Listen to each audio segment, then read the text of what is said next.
Hey everyone, how you doing? It's Craig Campbell from Pastor Craig's Vintage Cards, and today we're looking at this nice 1963 Topps card of Doug Camilli.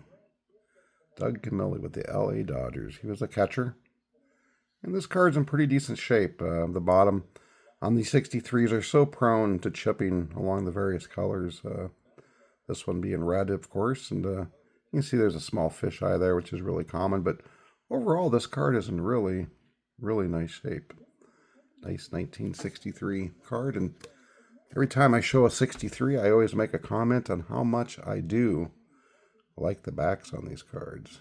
And Doug Camilli, catcher for the Dodgers.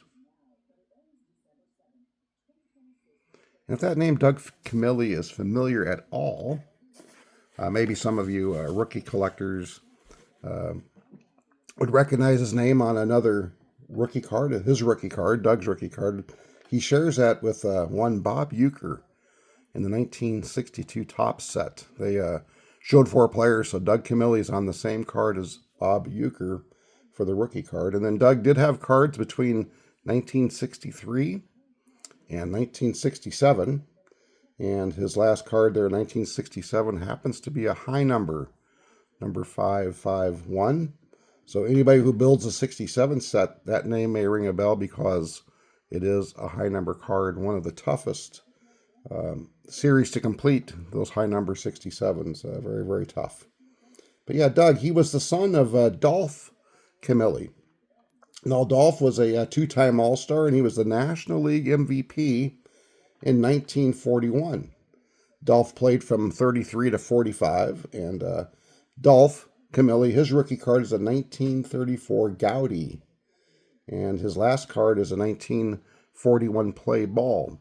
And Dolph Camilli had the various issues, the Z-nuts and some other things throughout the late 20s through the 30s. And so, yeah, Doug Camilli comes from good stock. His dad played the major leagues for 12 years. And Doug signed with the LA Dodgers. Well, he signed with the Dodgers in 1957. And, of course, then they became the LA Dodgers. He made his major league debut September 25th of 1960. And in his very first game, in his very first hit, came off of none other than Juan Marichal, the Dominican dandy, Hall of Famer. And this is a beautiful 1970 Topps Sporting News All-Star card for Juan Marichal. And so that was Doug. He got his first hit off of a Hall of Famer. And not only that, but also a Giants player to boot. And I was reading a little bit about Doug's dad, Dolph Camilli. Dolph had a very much of a dislike against the Giants. And as a matter of fact, he was traded to the Giants and he refused to go to them. And so yeah, Doug Camilli got his first hit off of Juan Marichal. And quite interesting.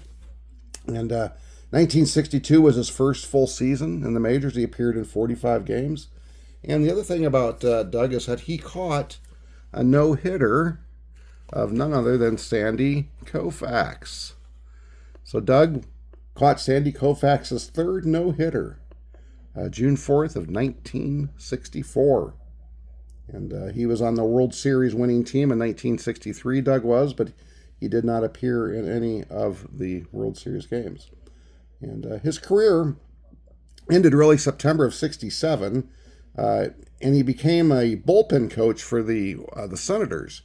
And actually, he did appear in one game in 1969, so technically his last Major League Baseball appearance was in September of 69, but for all practical purposes, his last real playing season was 1967.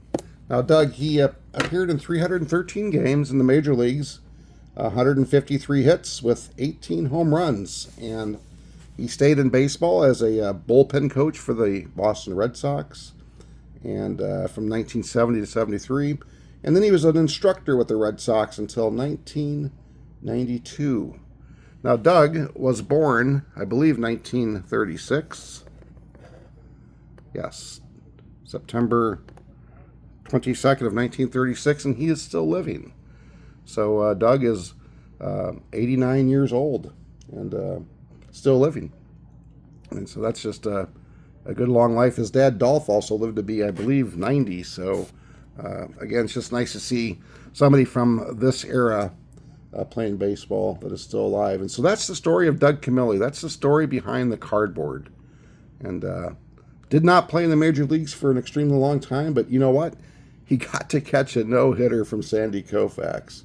And I would imagine that he probably is still talking about that. I know I would be.